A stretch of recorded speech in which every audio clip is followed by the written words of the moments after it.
You are watching the world 24/7 on the NDTV network. I am Parmeshwar Bava. We've got an action-packed bulletin lined up for you. Let's begin with the top stories you need to know.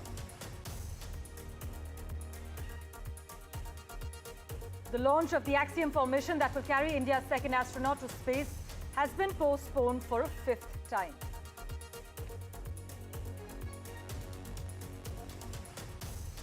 US and China have agreed on a plan to ease trade tensions as the US appeals court allows tariffs to remain in effect. Now, both the leaders need to sign off on this plan.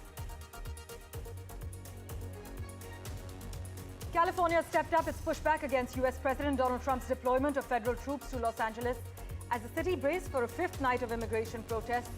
This as US Marines arrive in LA on Trump's orders. A former pupil has killed 10 people and himself at a secondary school in Austria's second city, Graz, in the worst school shooting in Austria's modern history. A week after India announced its trade deal with the United Kingdom amid tariff threats from Donald Trump, the European Union and India have made significant progress in their trade talks, closing as many as 5 chapters, including the challenging area of intellectual property rights.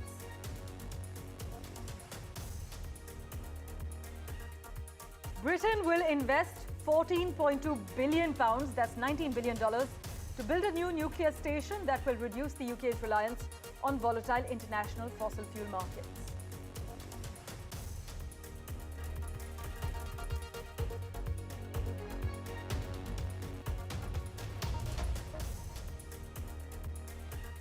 Well, a big focus at the moment. The Axiom 4 mission has been postponed yet again, this time for the 5th time. But a new launch date is yet to be announced soon. There's a last-minute hurdle that's being cited for the postponement of this mission yet again. In fact, SpaceX and ISRO both have issued statements. My colleague Pallav Bagla has been tracking the latest developments for us. He joins us live at the moment. In fact, right, we are, of course, waiting to get in touch with my colleague Pallav Bagla. But this Axiom 4 mission, there's a lot at stake. It's not just for India, but for Poland, for Hungary, and the United States. It's a private mission, as well as you know. In a post on X, SpaceX has said that this mission to the International Space Station has been deferred due to a technical glitch in its Falcon 9 rocket that is being used for the launch. In fact, according to ISRO, the oxygen leak has been detected in the propulsion bay during a performance test, and they, of course, want to be safe and conduct due diligence. But meanwhile, Shubhanshu, the man you see on your screens, the group captain, will be the first Indian to fly to the International Space Station under the private astronaut mission that will launch aboard a SpaceX Crew Dragon capsule on a Falcon 9 rocket from the Kennedy Space Center in Florida. Now, this mission, as our team of correspondents have been reporting, is jointly being undertaken by Axiom Space Inc., the National Aeronautics and Space Administration as in NASA, and the Indian Space Research Organization.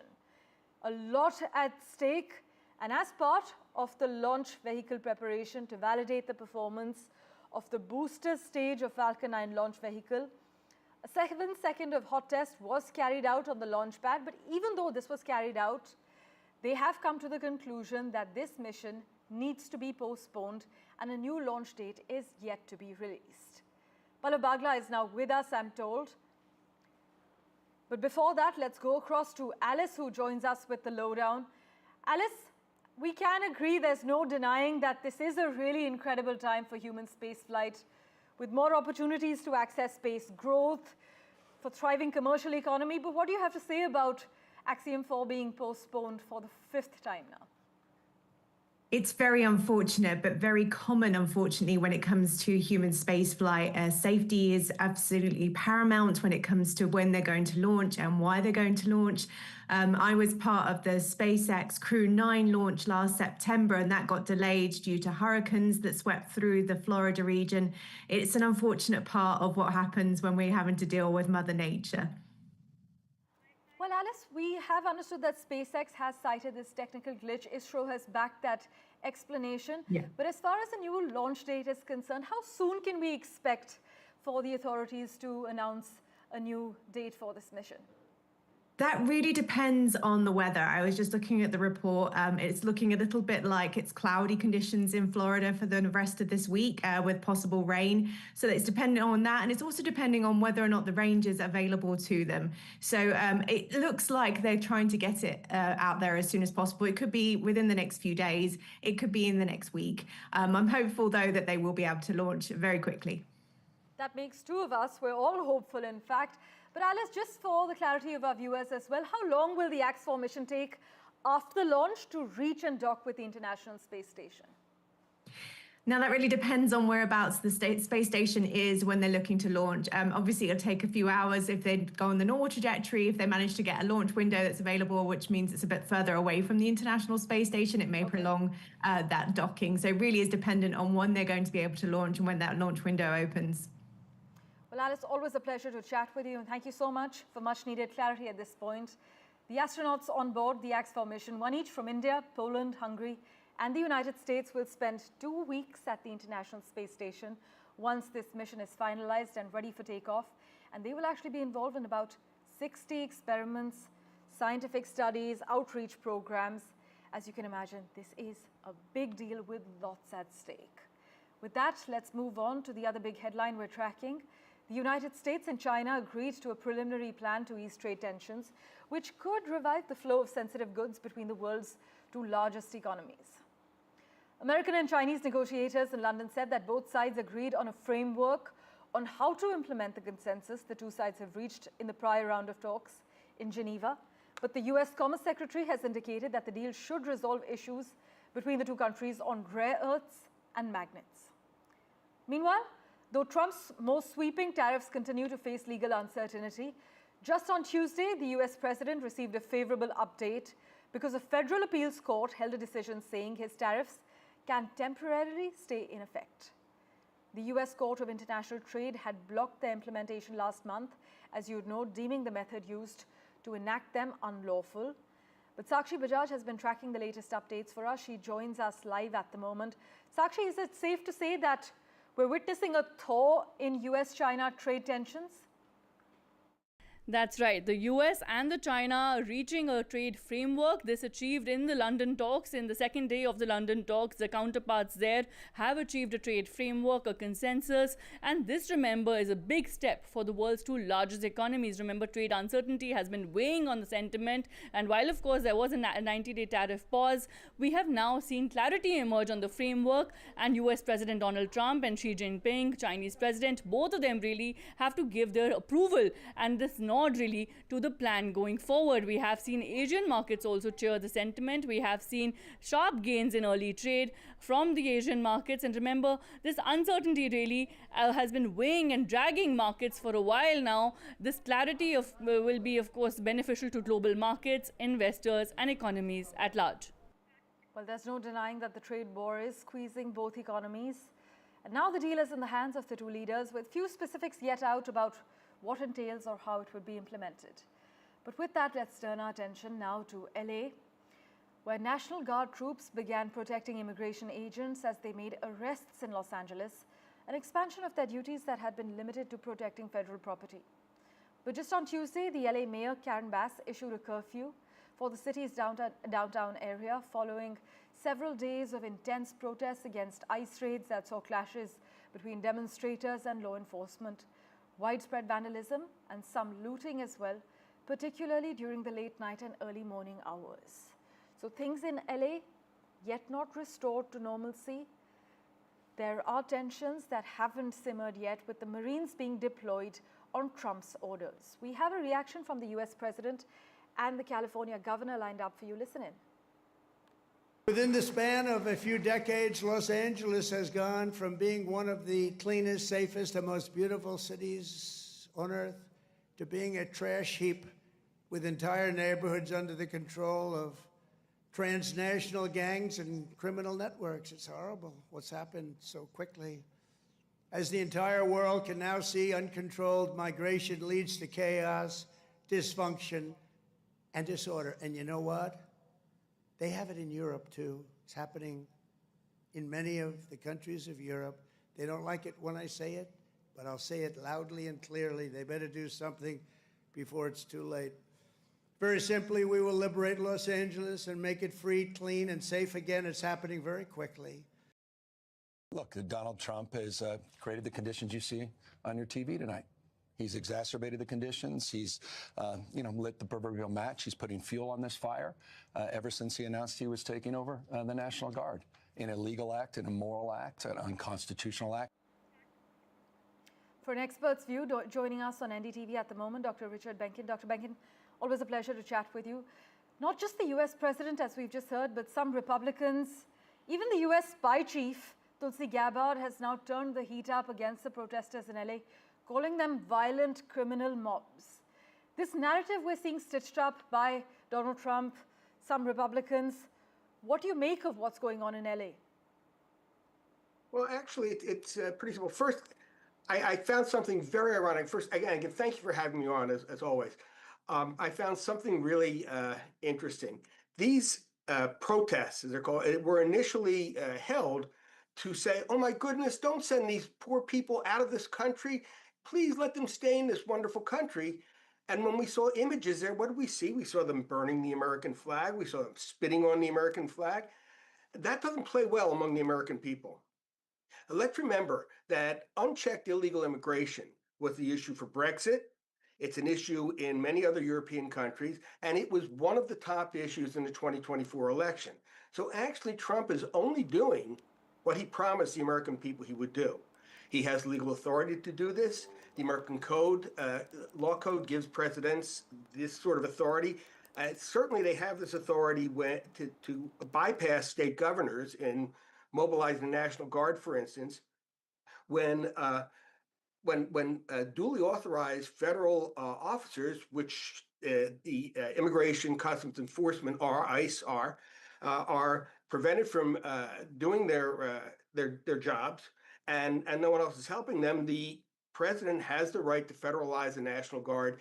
And like, for instance, this was done several decades ago during the civil rights movements when certain governors did not allow federal law to be enforced regarding desegregation. And Trump is doing this now to enforce the immigration laws of the United States. Well, what we're seeing currently, well, some say, yes, Trump is only doing what he promised Americans he would do, and that's why he was elected back, while others argue he's violating basic legal rights. But thank you so much, Dr. Benkin. We will, of course, keep in touch with you for what's happening in LA. Donald Trump has said he wants to see the kinds of ICE enforcement action that have taken place in LA spread to other cities. In fact, New York certainly thinks that it could be next because protests have spread there as well.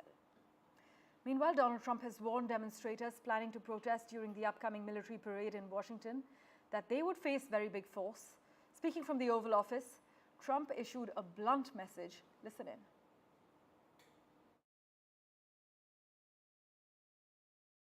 I just think it's amazing. We're going to have a fantastic June 14th parade, Flag Day. We're going to celebrate our country for a change, and we're going to be celebrating big on Saturday. We're going to have a lot of, and if there's any protester wants to come out, they will be met with very big force. By the way, for those people that want to protest, they're going to be met with very big force. And I haven't even heard about a protest, but, this is people that hate our country, but they will be met with very heavy force. Moving on, a Pakistani man was extradited from Canada to the United States to face charges of plotting to carry out an attack on Jews in New York City. This is what the US Justice Department has confirmed. Mohammad Shehzab Khan, a 20-year-old, also known as Shehzab Jadoon, was arrested in Canada in September.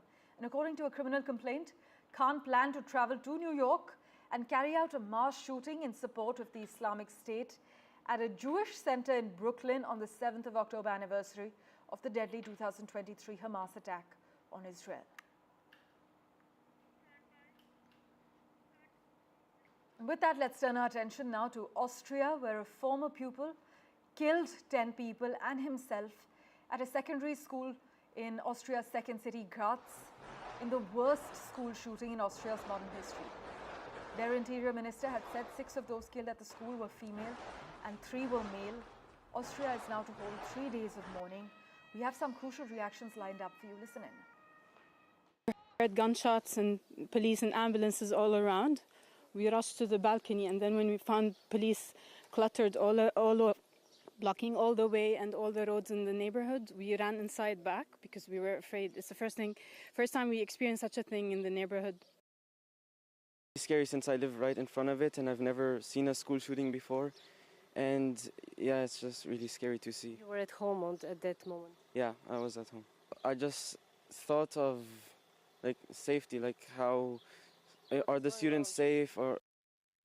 Der heutige Tag ist ein dunkler Tag in der Geschichte unseres Landes. Der Amoklauf an einer Schule hier in Graz, dem Borgtal Schützengasse, ist eine nationale Tragödie, die uns zutiefst erschüttert. Durch diese unfassbare Tat wurden 9 Menschen plötzlich aus ihrem Leben gerissen. Es gibt keine Worte, um den Schmerz, die Fassungslosigkeit und die Trauer auszudrücken, die ganz Österreich empfinden. Unser Land steht in diesem Moment des Entsetzens still. Meine Gedanken und mein tief empfundenes Mitgefühl sind bei den Hinterbliebenen, den Familien, den Eltern, die ein Kind verloren haben.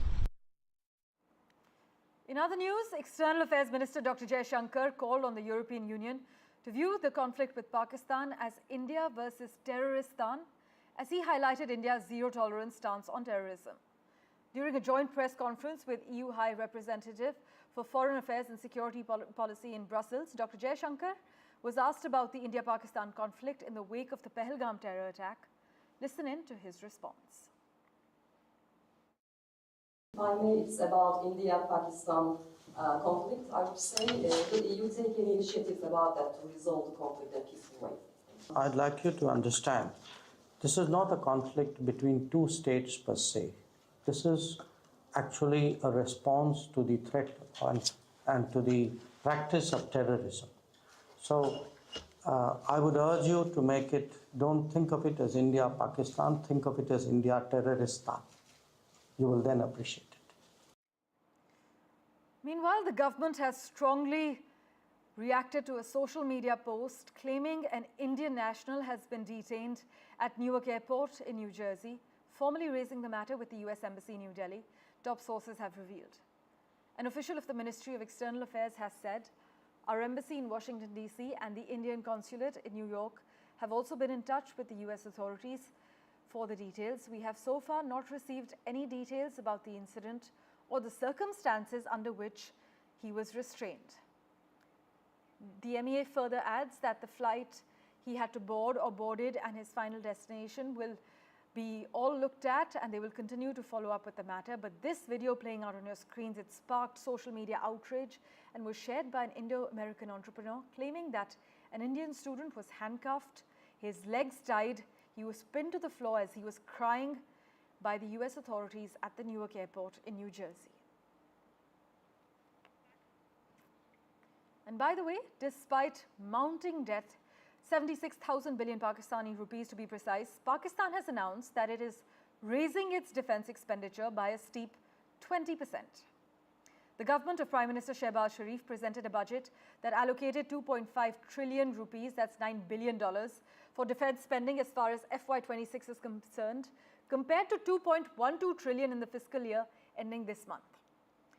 This comes after the country suffered serious setbacks from the Indian strikes during Operation Sindoor, but Pakistan, meanwhile, is shrinking overall spending by 7% to 17.5 trillion rupees, that's 62 billion US dollars.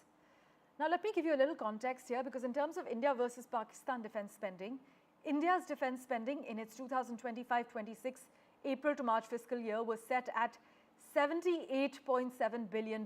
That's a 9.5% increase from the previous year, including pensions and $21 billion earmarked for equipment. This is almost 9 times more than Pakistan's defense budget for FY26.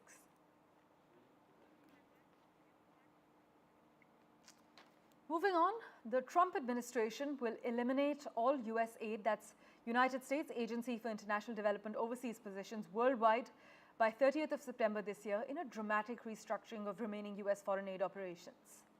In a State Department cable obtained by The Guardian, Secretary of State Marco Rubio is said to have ordered the abolishment of the agency's entire international workforce, transferring control of foreign assistance programs directly to the State Department. Slipping into a very quick break for now. Back in a moment with the latest updates for you. Don't go anywhere.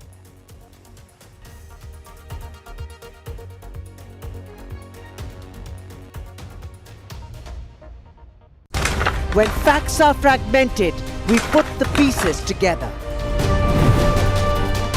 Where power collides with truth, we are there. Behind me is that massive security arrangements that are in place. Behind fractured boundaries, we clear the fog of war. Fault Lines with Gauri Dwivedi, only on NDTV World.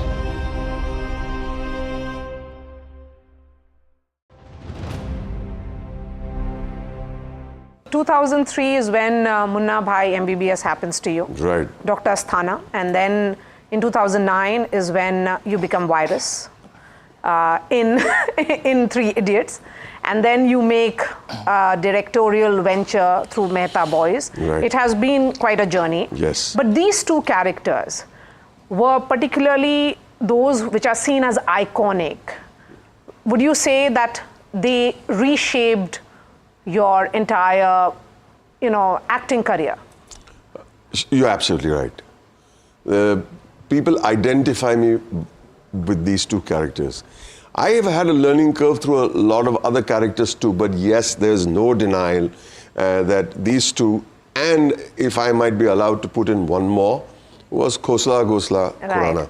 Because, and you're from Delhi, right? And I was cast for that role and I was very hesitant. I went to Delhi to do some research on the character and I met a young actor over there, not young in my eyes, who said, I'm a little upset with you. I said, why? He said, I auditioned for this role. And of course, you didn't get it. So, but why are you upset with me? Tell the casting director or the director, why are you blaming me? He says, you see, you're a Parsi from Bombay. You're a Parsi from Mumbai. If I get a very important role of a Parsi in Mumbai, how would you feel? Yeah, he got a point. I said, now what are we going to do about this? So I said, and I gave such a fantastic audition. I researched and researched. I said, I tell you what, I got a better idea. Teach me. Help me. You must take help. And I used his help and I sat with him and I did my research. For me, it was a very crucial role in my life, simply because it was the first time I was playing a character that did not live in Mumbai. Who did not live in Mumbai. All the other characters up until then were Mumbaikars, even in theatre. So I had to go to Delhi and sell to the audience that this guy comes from this ilaka in Delhi. And that was tough, really, really tough, because I was tough on myself. So yes, that's a very, very definitive character in my journey. But I will always be grateful to Three Idiots and Munna Bhai, and Lagero Munna Bhai also. Yes.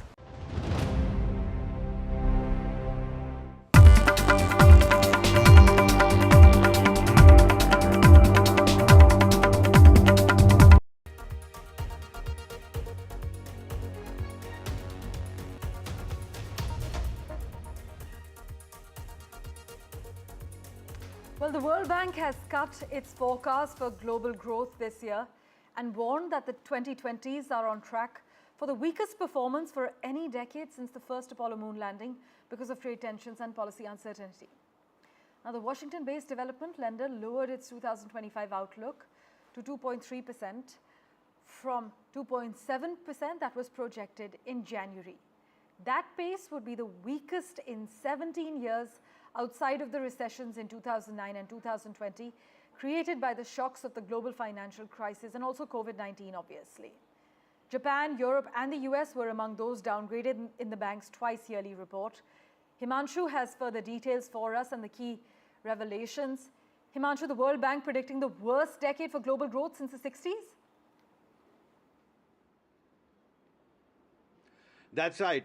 In 17 years, in fact, this is the slowest rate of growth that has been forecast by the World Bank. Remember in January when this outlook report was released, the growth expected at the global level was 2.7%, but now the latest report says that it is going to be only 2.3%. And they have primarily mentioned two important reasons why a slowdown is expected in global economy. First, of course, is the rise in trade barriers. As you know, the Trump tariffs actually has changed the landscape of global trade, and we have seen increasingly countries coming out with their own trade barriers to protect themselves. And there is a lot of uncertainty also about the July 9th deadline when the Donald Trump administration had paused the imposition of the reciprocal tariffs. So the global economic community actually is waiting for what Donald Trump will do after July 9th. And that is why we are now heading towards a slowdown with many of the exporters. Even in India, they are holding their exports to US, thinking that if their goods are stuck in transit, that they may lose a lot of money. So there is a uncertainty about what will happen after July 9th. And second, of course, the uncertainty in global policy environment, which actually flows from the uncertainty on the tariff front. And that has slowed down the trade, and in turn, that is slowing down the economy. As always, Shubhanshu, thank you so much for joining us with the latest details and also contextualizing the information for us. With that, let's turn our attention now to Bangladesh, where Chief Advisor Professor Muhammad Yunus and BNP Acting Chairperson Tariq Rehman may discuss various issues during their meeting coming up on the 13th of June this Friday. But it is up to them to decide what topics they'll talk about. This is what CA's Press Secretary Shafiqul Alam has said. Briefing the media, Alam said that Tariq Rehman is the leader of the biggest political party in Bangladesh and Professor Yunus is the head of the interim government, and their agenda will be disclosed after their talks. In other news, Israel's Prime Minister Mr. Netanyahu has said that there had been significant progress in efforts to secure the release of the remaining hostages in Gaza, but that it was too soon to raise hopes that a deal would be reached. Classical Netanyahu, many say, but despite some efforts by the US, Egypt to restore a ceasefire in Gaza, neither Israel nor Hamas has shown any willingness to back down on core demands, with each side blaming the other for the failure to reach a specific deal.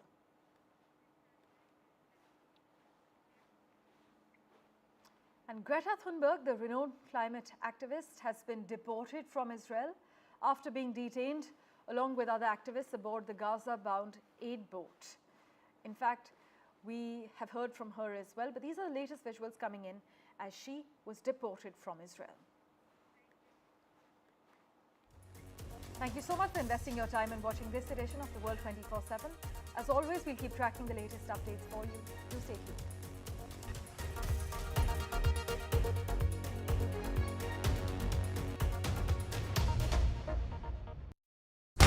When facts are fragmented, we put the pieces together. Where power collides with truth, we are there. Behind me is that massive security arrangements that are in place. Behind fractured boundaries, we clear the fog of war. Fault Lines with Gauri Dwivedi, only on NDTV World. In today's interconnected world, India's voice is more crucial than ever. When India speaks, the world listens. At NDTV World, we are that voice, bringing you intelligent and insightful news from India and beyond. From geopolitics and diplomacy to economic shifts, migrations, tech disruptions, and the stories of our diaspora. We cover the news that shapes our global future. NDTV World, your new home for global news, is here.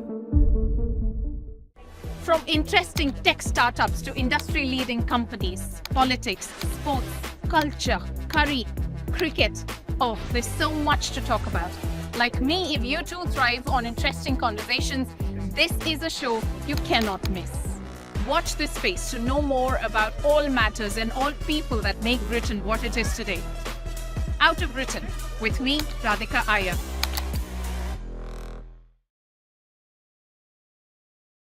In today's interconnected world, India's voice is more crucial than ever. When India speaks, the world listens. At NDTV World, we are that voice, bringing you intelligent and insightful news from India and beyond. From geopolitics and diplomacy to economic shifts, migrations, tech disruptions, and the stories of our diaspora. We cover the news that shapes our global future. NDTV World, your new home for global news, is here.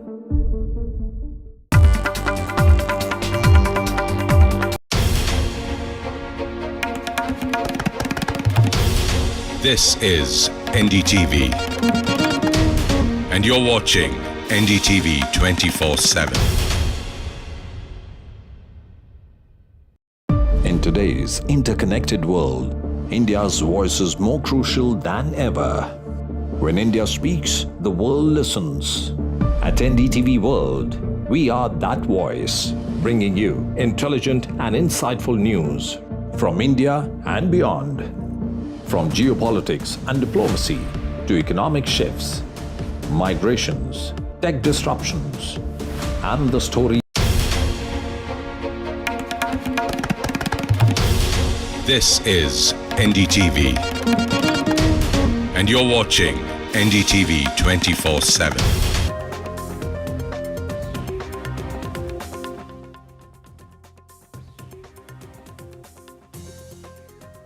A very good morning. You're watching NDTV 24/7. I'm Divya Vada. We have a whole lot lined up for you over the next 1 hour, including details of Sonam Raghuvanshi, who has finally reached Meghalaya. She has reached Shillong.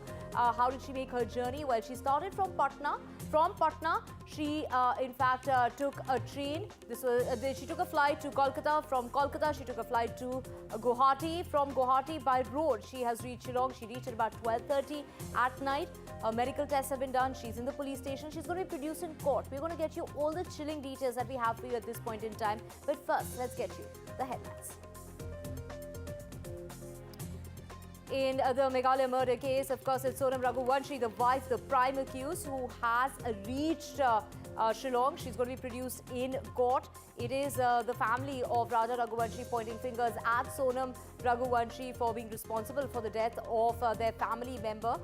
Do remember the police had initially said that she surrendered in Uttar Pradesh, and she is now expected to be produced in court. All the accused, these are 5 people in all who have been brought to Shillong. And the other 3 people were contract killers, and the 5th person is Raj Khushwa, a friend, illicit affair perhaps between Sonam Raghuvanshi and Raj Khushwa. And the police connect the dots as far as Sonam's escape is concerned. According to sources in the Uttar Pradesh police, they are claiming that she escaped in a cab and then hopped onto trains. We're talking about Sonam, who took a train to Indore, but before that, from Cherrapunji, she went to Shillong in a taxi. Then she took a tourist taxi. From there, she took a tourist taxi from Shillong to Guwahati. From Guwahati, she took a train to Indore, and that is where she met Raj Khushwa and the others involved in this crime.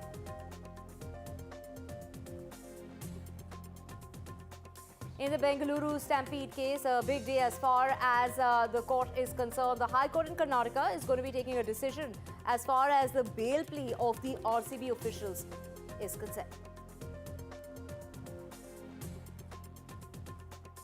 The irrigation scam heat is on KCR. Well, the BRS founder is going to appear before the probe panel today.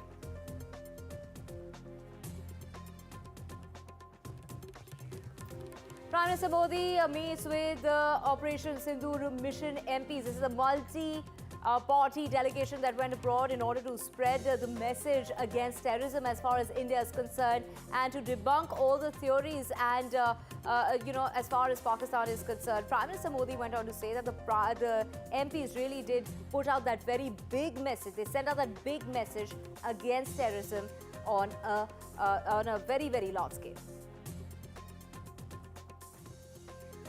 And that mission to carry the second Indian astronaut to space has been postponed. Shubhanshu's journey has been postponed for the 5th time now because of a leak. This is a technical issue that has postponed that SpaceX rocket mission.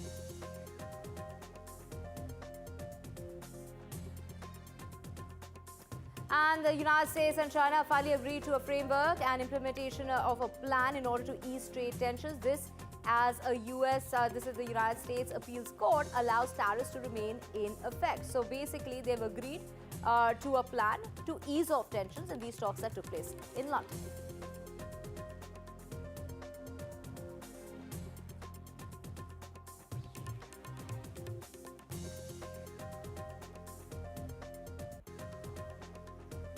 Let's get to our top story, and that is Sonam Raghuvanshi, a 24-year-old, married Raja Raghuvanshi, 29 years of age, in Madhya Pradesh's Indore, and this happened on the 11th of May, exactly a month ago. She then planned a trip for honeymoon. The honeymoon was to take place in Jammu and Kashmir. That's where they wanted to go for their honeymoon, but they changed plans and they then finally decided to go to Shillong. They reached Shillong on the 21st of May.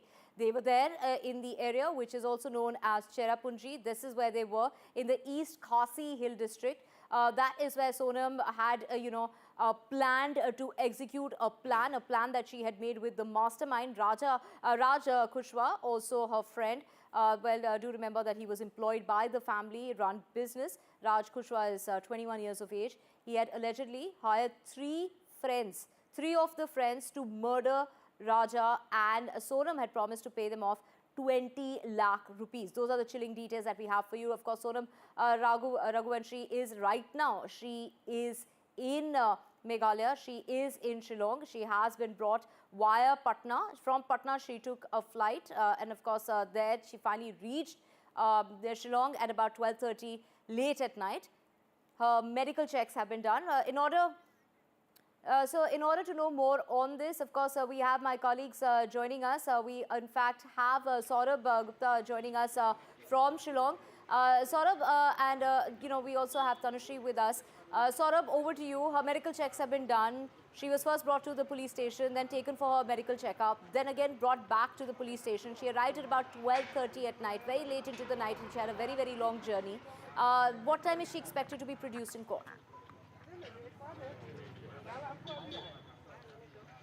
Well, official court hours, which is any time after 10 o'clock in the morning, is when she can be produced in court. The police, of course, will have to prepare a remand application. And what everyone's keeping an eye on is that remand application, because there are still unanswered questions. And yesterday on NDTV, we asked those 10 questions that still need to be answered. One of the key elements of that is motive. What was the actual motive? Of course, there is suspicion that this could have been a love triangle.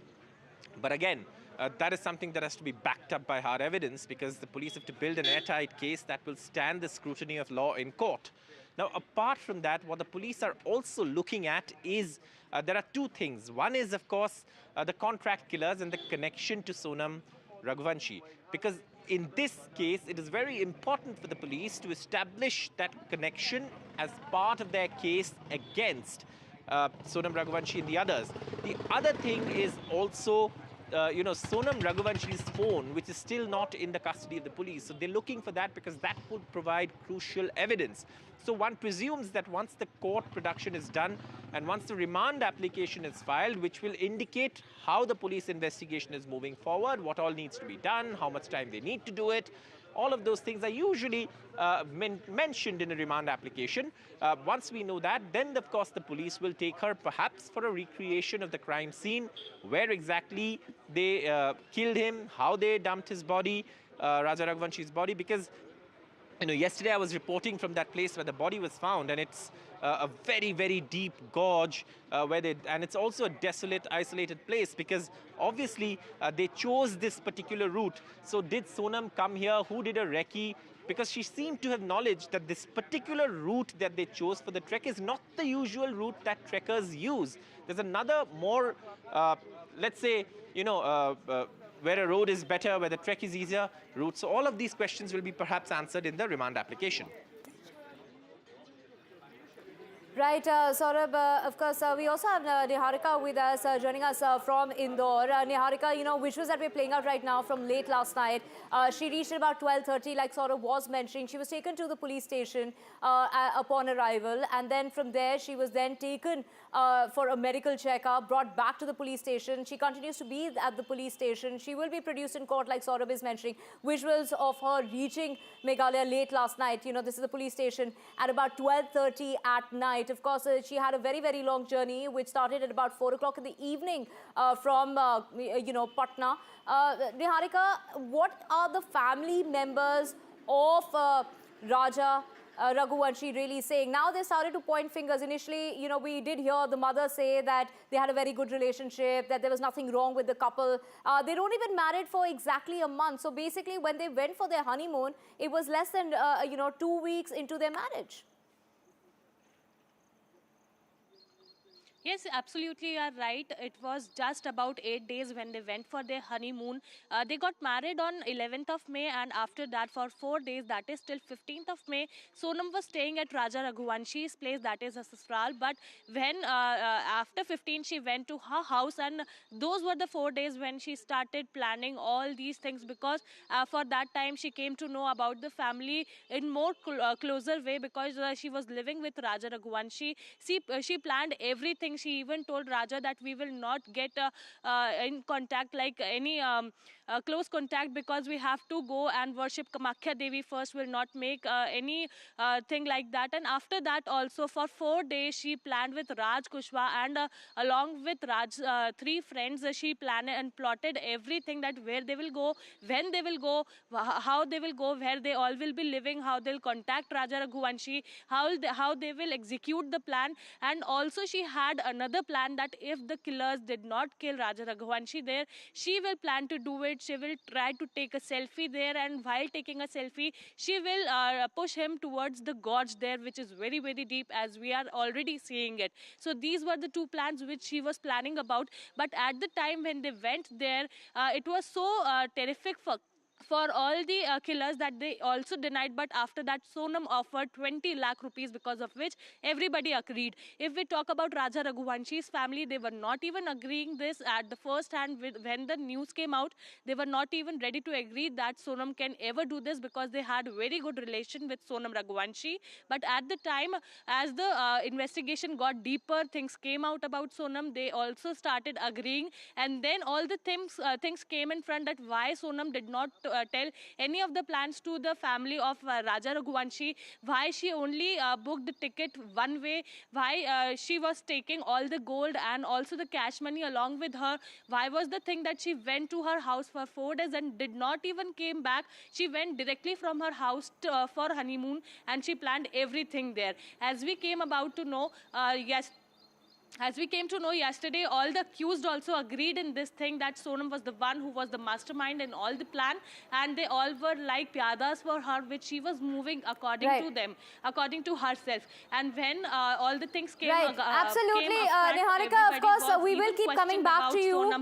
Let's look at these visuals. These are visuals from the police station in Meghalaya, where she was brought late last night at precisely 12:30 a.m. We are going to keep tracking her movements. Of course, she's going to be produced in court. From what we know, from what my colleagues have now just described to us, pieced together that she and her husband, Sonam and Raja, went trekking, aiming to get to the top of a very steep peak to see a waterfall. They were being trailed by killers, and when they reached that deserted spot is when she allegedly, Sonam asked them to kill Raja. Sources are saying that Sonam also then helped them throw the body of her husband, whom she had been married to less than for about 2 weeks' time, into that gorge, the gorge that Niharika was talking about. Let's just also piece together as to how is it that all this really happened in the first place. How was Sonam brought back to Shillong? So this is how it all happened. Well, Sonam was found at that dhaba in Uttar Pradesh's Ghazipur. That is where she was seen. Do remember that she took the dhaba owner's mobile. She made a call to her family. She spoke to them for a while. A little later, the family called her back, and of course also informed the dhaba owner to make a call to the police in order to inform the police in Uttar Pradesh that she was there at the dhaba. This was late into the night at about 3 o'clock in the morning. Now, the Uttar Pradesh police went there, reached the spot. That's where they claim that Sonam surrendered. And that is when they took her into custody. In fact, it was the Meghalaya police that were informed. The Meghalaya police have also gone on to claim that Sonam surrendered. Now, the Meghalaya police have also got the remand. This is the remand of Sonam for 3 days' time. This is all happening in Ghazipur in Uttar Pradesh. Then, yesterday, on the 10th of June, is when Sonam was brought to Patna. So, do remember she was in Ghazipur. From Ghazipur, she was taken to Patna. From Patna, she took a flight. This was a flight that she took to Kolkata. This was close to about 4 o'clock, a little after 3:30 in the afternoon. Then she was taken from Kolkata. She was taken to Guwahati. Guwahati, she had a layover at the airport. She had to stay at the airport for a little while. And then it was later at night at about 9:20 when she was taken, in fact, from Kolkata to Guwahati. And then from Patna to Kolkata, Kolkata to Guwahati. She reached at about 9:20. She was taken out from the back gate. From the cargo gate is where she was taken out from. And then it was a journey by road. It took about 2 hours from there for her to reach Shillong. It was a very long journey. And she reached close to 1 o'clock. It was 12:30 at night, to be precise, is when she finally reached Shillong. She was then taken to the police station straight away, and from the police station she was taken to the hospital for a medical test, which is absolutely the procedure that they need to conduct. They need to conduct a medical examination, and then she was brought back to the police station. She is at the police station, and from here, of course, she will be produced in court today. But let's listen in to what Raja Raghuvanshi's family is saying. His brother is now saying that Sonam is involved and that justice needs to be served. Let's listen in to the brother of the man, the 29-year-old, who was killed on his honeymoon. देखिए परिवार इसमें involve इसके लिए लग रहा मुझे है और है भी इसमें इन्वॉल्व क्योंकि सोनम जो है सोनम ने उसकी मम्मी से पहले कह चुकी थी तो मम्मी मुझे जो है किसी और से प्यार है मैं शादी उसी से करूँगी मैं उसकी माँ ने कहा था बेटा नहीं तो समाज में है समाज में शादी करें तो पापा मानेंगे नहीं इस बारे में तो समाज में शादी होगी तेरी उसने कहा मम्मी ठीक है शादी तुम कर लोगी और तुम जिससे तुम शादी कराओगी मेरी देखना उसके साथ मैं क्या करती हूँ अब आगे उसका अंजाम जो तुम सब लोग भुगतोगे.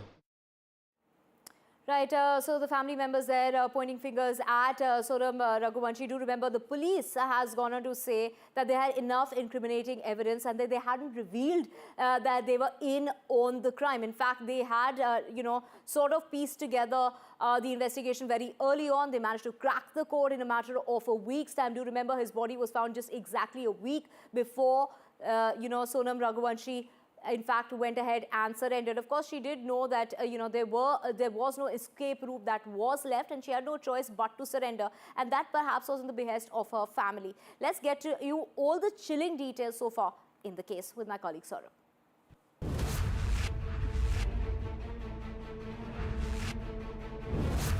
The Raghuvanshis' first stop in Meghalaya was Balaji Guest House in the heart of Shillong, where they arrived on the 21st of May.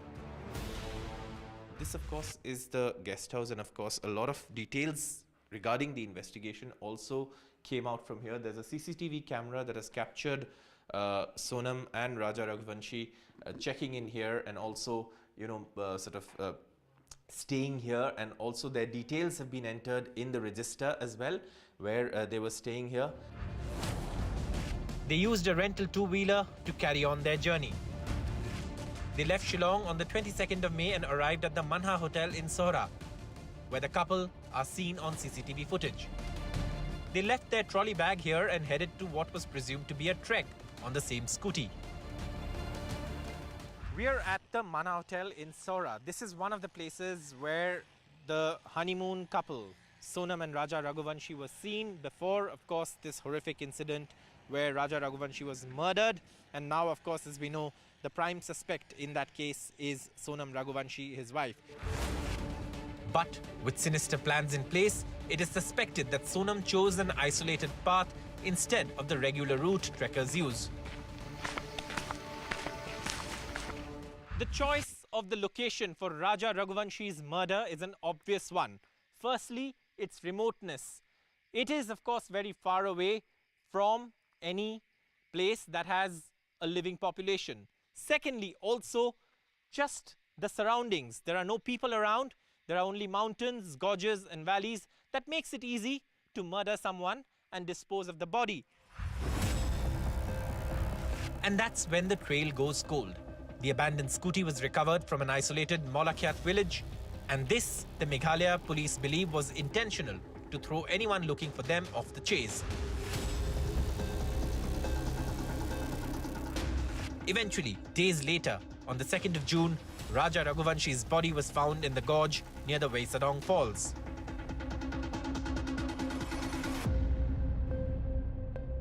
The police suspect the murder could have taken place around the Vaisadong Falls because the body was recovered from a gorge like this below, which is very, very deep, very hostile terrain, and drones had to be used to locate the body which was below, and then of course it was recovered, and that's what led to the beginning of the murder investigation. However, the police say that the trek etc.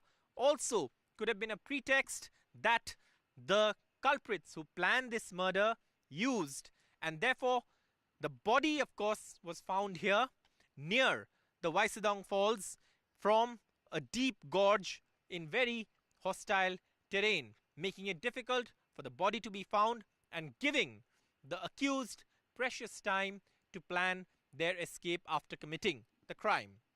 With camera person Sanjay Chakraborty at the Vaisadong Falls in Meghalaya, Saurabh Gupta, NDTV. Let's also listen in to what the police really have to say in regard to this case. I mean, from the details that are emerging at this point in time, they had separate movements, but they were coordinated. This really points fingers to a pre-planned escape route, a pre-planned meditated murder that took place. Let's just listen in to the details that the police has to share at this point in time. They came up together, okay, and in fact they had met in one scenic spot out there where they had met together, and then they walked up, and after they walked up, then their scooties were there, and it is, according to the assailants, it was Sonam who took them to Vaisadong, and that's where the crime took place. And of course, the big question being, how did Sonam Raghuvanshi get away with it up until the point she reached Uttar Pradesh? How did she even get to Uttar Pradesh? All kind of questions are being asked in regard to her movements. Well, she left Meghalaya for Indore. That is what we know. She took a taxi from Cherrapunji to Shillong right after committing that murder. Of course, from what we're hearing is reports are suggesting that she also had thrown the body into the gorge. Of course, she had 3 contract killers executing the plan that she had planned along with Raj Kushwaha. Now, she basically took a taxi from Cherrapunji to Shillong. From Shillong, she took a tourist taxi, and this was a tourist taxi that she took from Shillong to Guwahati. From Guwahati, she then finally took a train. This was a train that she boarded to Indore. That is basically, she took 2 different taxis, finally then got to a train station, took a train, reached Indore. This is where she met with Raj Kushwaha as well as the 3 accomplices. This is where she stayed overnight at a rented place. From there is when she decided to move to Uttar Pradesh. Perhaps she thought that it wasn't safe for her to be in Indore. Do remember, this is her hometown, that she could be seen, and how long could she stay hidden? Perhaps, these were very coordinated escape routes that were perhaps planned, suggesting that they were pre-planned as far as the escape routes are concerned. They were separate plans, but they were coordinated plans because all of them met in Indore is what reports are suggesting. Do remember that Raj Kushwaha was, in fact, he was seen at the funeral of Raja Raghuvanshi. He was seen with the father of Sonam. Do remember, he works in the family business. He works with the brother. So he has closeness and ties with the family. But, of course, all of them in Indore. But from Indore, she then finally takes a hired driver to drive her to Uttar Pradesh. Do remember, it's Uttar Pradesh in Ghazipur is where she finally reached a dhaba of all places at 3 in the morning, that too, and then surrendered. In fact, she spoke with her family members, and from there, we do know that, the family members spoke to her using the phone of the dhaba owner. The dhaba owner then finally informed the police. The police reached there, picked her up, and, from what Sonam was saying eventually, after she was taken into custody, is that she was drugged. and that she was forced and then she was brought to Uttar Pradesh from Meghalaya. All questions, in regard to how did she even make it past, interstates. But of course, that is the route she's taken.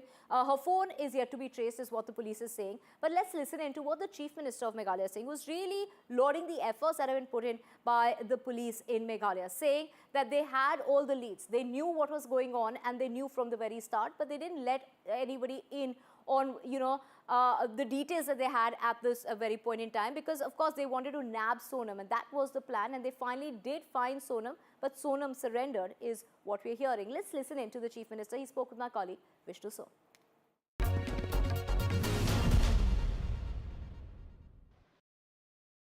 What could the motive be behind this murder? If Sonam Raghuvanshi had wanted to avoid getting married, why did she appear to play along, get married, and then instigate something like this?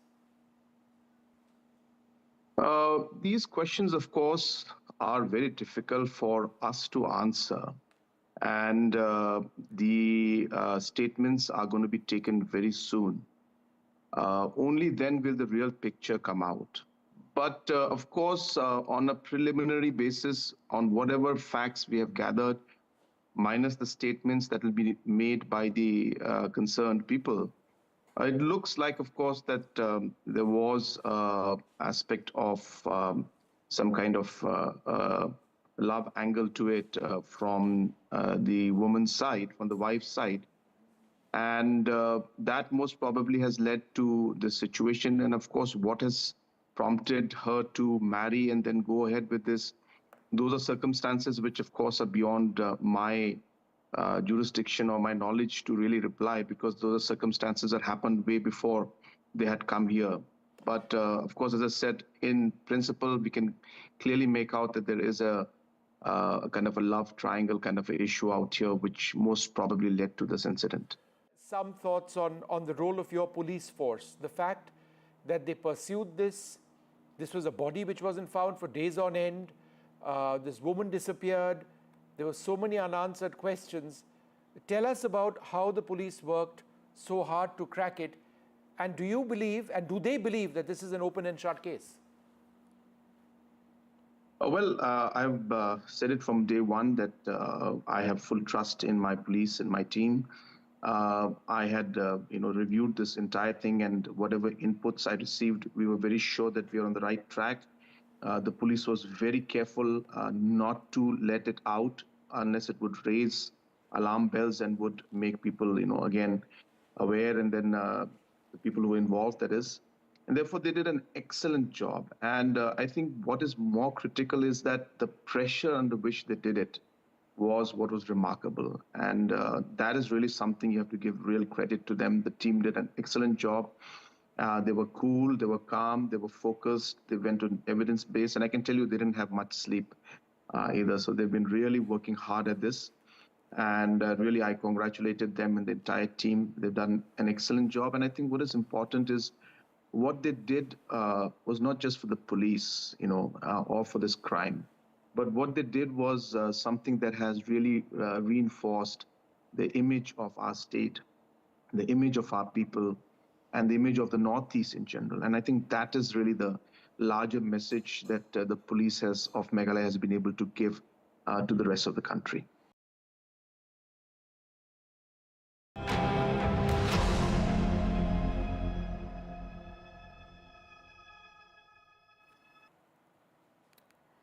In other news, let's get you the very latest, and this is in regard to the Bengaluru stampede. And this, in that particular case, it's a very big day as far as the Karnataka High Court is concerned. 11 lives were lost in a stampede that took place at the Chinnaswamy Stadium because of lack of safety and security measures that needed to be in place for such a big event.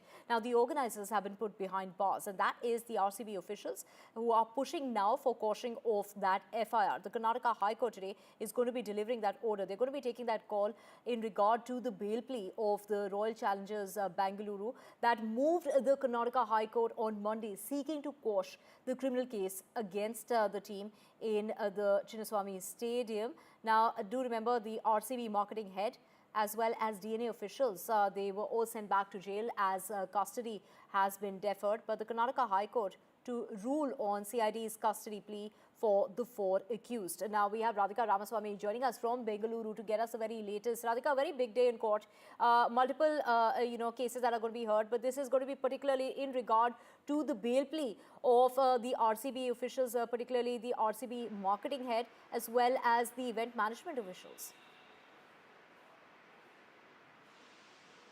Well, the Karnataka High Court likely to give its orders on the petitions filed by RCB, DNA as well as Nikhil against the arrest and FIR. They have challenged the arrest as well as the FIR filed against them. These is what the petitions are all about. So there could be orders on that regard. Now remains to be seen what will happen. We know for a fact that they have called, the petitioners have called the arrest illegal, malified, selective treatment and so on. Also going on to question the way they were arrested, saying that this was done under the instructions of the Chief Minister of Karnataka and no thorough probe was conducted before making the arrest, and that if CID was in charge or responsible for the investigations, why did the local crime branch arrest, and why the selective treatment when cops were just getting suspended? Why were these people arrested immediately without a thorough probe? So a lot of questions being asked by the petitioners on the way the probe was conducted, where the arrests were made, the technicality of it all, and how it was done merely under the instructions of the Chief Minister of the state. Now today the state will file its reply on the process followed in the arrests and what kind of probe was carried out in terms of the arrest as well, because court has asked questions to the state as to whether due process was followed as far as these arrests are concerned. The court will file its reply, after which the court is likely to give its orders. Remains to be seen if any of the arrested accused will get any sort of relief from the Karnataka High Court. Right, thank you so much, Radhika, for getting us all those details. We will keep coming back to you as, of course, a very, very big day when it comes to the Karnataka High Court and multiple petitions coming up in regard to the stampede that claimed 11 innocent lives. So moving on now, this is the probe heaved as far as KCR is concerned. We're talking about the former Telangana Chief Minister, K. Chandrasekhar Rao, who will be appearing before the PC Ghosh Commission, probing the alleged technical design, financial and procedural irregularities in the Kaleshwaram project. To know more on this, we have my colleague Uma Sudhir joining us. Well, of course, this inquiry is into the collapsed barrage that deepens with claims and contradictions by both the ruling Congress and the BRS. The former Chief Minister, KCR, will depose before the commission, and this is going to be taking place at 11:30 this morning. Let's just go across to Uma. Uma, in regard to a lot of confusion as far as the project is concerned, from shifting the location as well as the discrepancies as far as the project is concerned. Now, KCR is going to be, produced before the investigating agency, the probe agency. Take us through the details that we have on the case so far.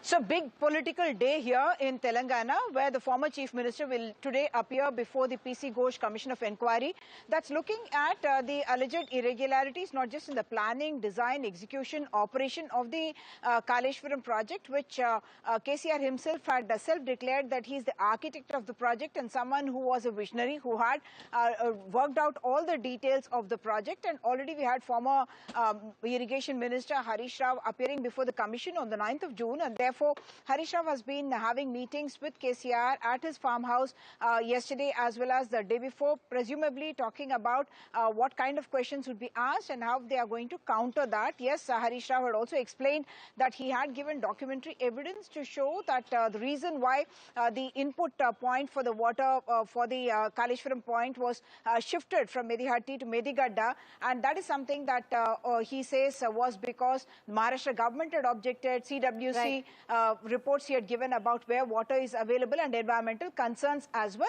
Two things: KCR is going to have a huge convoy going from Telangana Bhavan to BRK Bhavan, where the office of PC Ghosh is located, and Kavita is also going to appear there. So this is going to be the first time that the first family of BRS is going to come face to face with each other after their differences seem to be out in the open after the leaked letter of Kavita. Right, thank you so much, Uma, for getting us those details. And of course, this is in regard to the shifting of the location, the discrepancies as far as the permission dates and the actual grounding of the project is concerned, and a spotlight, of course, on KCR because he's the man behind the Kaleshwaram project. Moving on now to more news, and this is in regard to Prime Minister Modi, who hosted the members of the multi-party delegation, part of India's diplomatic outreach in various capitals across the world following Operation Sindoor at his residence. The Prime Minister went on to say that the MPs put out that very strong message on the global front as far as terrorism is concerned. Let's listen in. He certainly was very, very pleasant to all of us. I think he saw this as an opportunity to thank the delegations for their service, and he was very pleasant. He spent more than an hour with all of us, an hour and a quarter. He walked around the lawn to different tables, talking to different groups of people. We all sort of chatted with him in a very informal way. It was not a formal meeting at all. There were no formal speeches, or even those of us who had given him our reports on the trip did not present those reports or speak to them particularly, but it was a good, lively, informal conversation. प्रधानमंत्री मोदी जी के साथ सातों delegations की एक informal बैठक थी, चर्चा थी। इस चर्चा में अलग अलग डेलीगेशंस के लोगों से सभी से प्रधानमंत्री जी ने बातचीत की। ये इनफॉर्मल स्वरूप का एक डिस्कशन था। 1 घंटा प्रधानमंत्री जी ने पूरे डेलीगेशन को दिया। उनका अनुभव सभी डेलीगेशन ने उनको बताया, और सभी डेलीगेशन ने एक बात रखी कि इस प्रकार का जो इंटरैक्शन है बायलैटरल, वो अगर चलता रहा तो इससे भारत का भी फायदा होगा, हमारे संबंध बाकी देशों के साथ अच्छे होंगे। Prime Minister heard everybody out, all the delegation members and all the delegation visits that happened, and he also congratulated everybody because we had been able to fulfill the goal of being able to take the message against terrorism across the world. And he gave us all a patient hearing. He asked us about our experiences and what our feedback towards those trips was, what our learnings were. And he took time out to speak to every member of parliament and get a feedback from them. It was an informal interaction, and the members of the various delegations shared